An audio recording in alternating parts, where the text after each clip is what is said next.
KC Show. A little bit of what's happening in Connecticut. You might remember that there was a law that was enacted in Connecticut after Sandy Hook, and they said, everybody's going to have to register their guns. We got to keep track of all the guns. Got to get all those guns in order. Got to make a list. Check it twice. Make sure we know everybody who has a gun and what kind of gun they have and blah, blah, blah. And there was a pitiful picture of citizens in Connecticut who were obeying the law, standing in line to register their guns. Well, apparently most people are standing in opposition, and they are acting in civil disobedience, and they are not registering their guns. There's an article at the Daily Caller.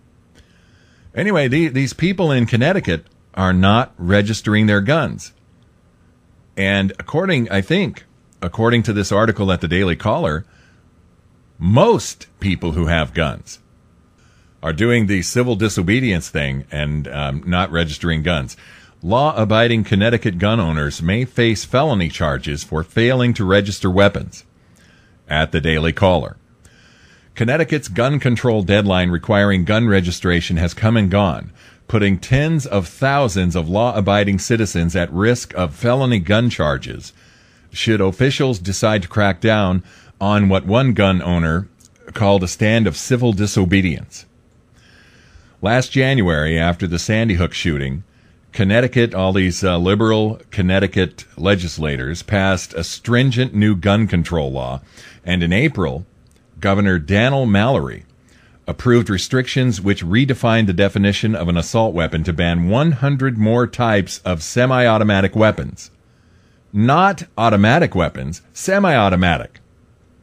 The law's grandfather clause allowed a gun owner already possessing an AR-15 and similar weapons to keep them, but they must submit their personal information to a statewide registry.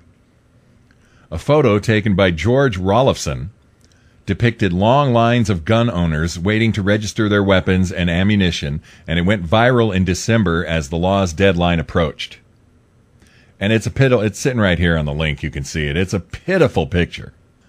Now, as Connecticut's newspaper The Current estimates, as many as 100,000 gun owners with 350,000 unregistered weapons have yet to come forward, making state officials uneasy. Furthermore, estimates concerning banned magazines holding more than 10 rounds, which have no serial numbers and are impossible to track unless registered, show that only 36,932 have been entered into the new state's databases, while over 2 million remain on the market. This is Republican State Senator Tony Glugimo. He said, I honestly thought from my own standpoint that the vast majority would register. If you pass laws that people have no respect for and they don't follow them, then you have a real problem. Well, it's the law that is pissing people off because it is arguably not constitutional. Tony. Last week, a gun owner informed Guglielmo during a constituents meeting that he and fellow gun owners refused to submit to the law's registration requirements. Guglielmo said that he made the analogy to prohibition. I said, "You're talking about civil disobedience," and he said yes. Meanwhile, Scott Wilson, president of Connecticut Citizens Defense League, has led the charge against Connecticut's gun restrictions, suing the state in May for passing an unconstitutional law that violates the Second Amendment. Wilson told the Daily Caller, I think that the state would be better, that would be Connecticut. Connecticut would be better served using its resources going after violent criminals, ones that are perpetuating acts of violence in their community, instead of going after law-abiding citizens. Amen to that. Many Connecticut gun owners either remain unaware that the law requires registration or don't believe that their particular models fall under the law's jurisdiction at all.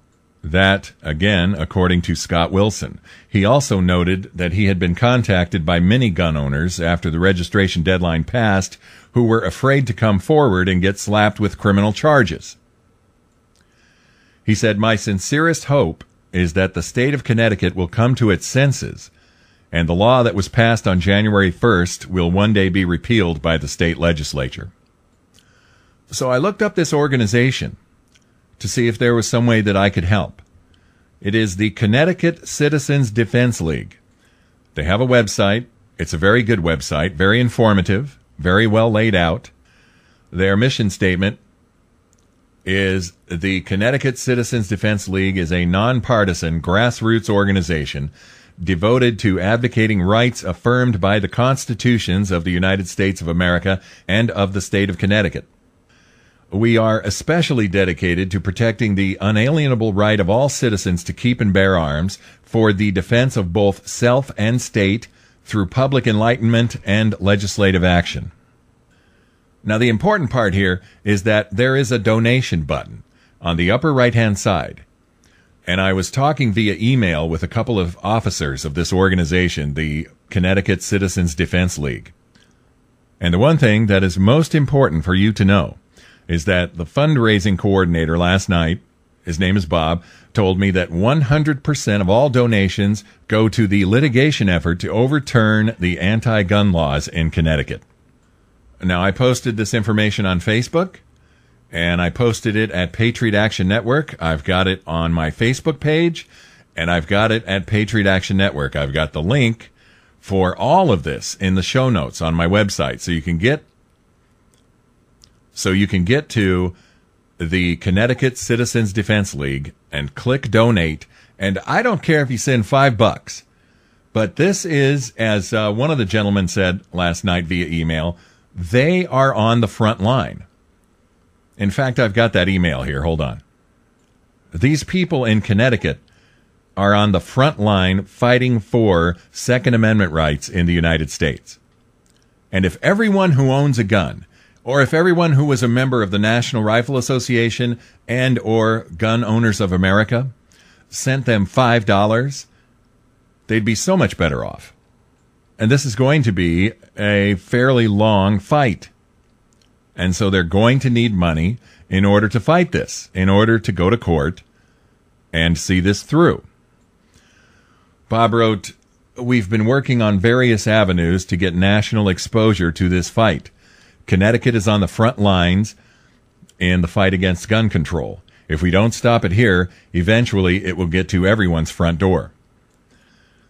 Now, the really good news here is that I've been in touch with Scott Wilson, the president of Connecticut Citizens for Defense, the Connecticut Defense, good grief. How pitiful is that? Connecticut Citizens Defense League.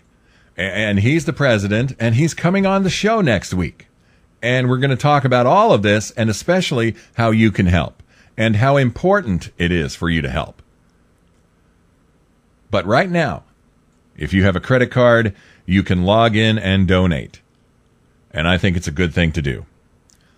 And don't forget, next week, Scott Wilson of the Connecticut Citizens Defense League will be on the Jimmy Z Show, and we're going to talk about all of this. I hope that I can be the springboard and that Mr. Wilson can find himself interviewed on shows like Sean Hannity, Mark Levin, and really get some support here for a very important fight.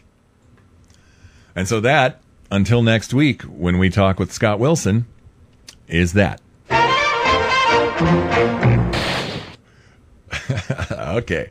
The Jimmy Z Show.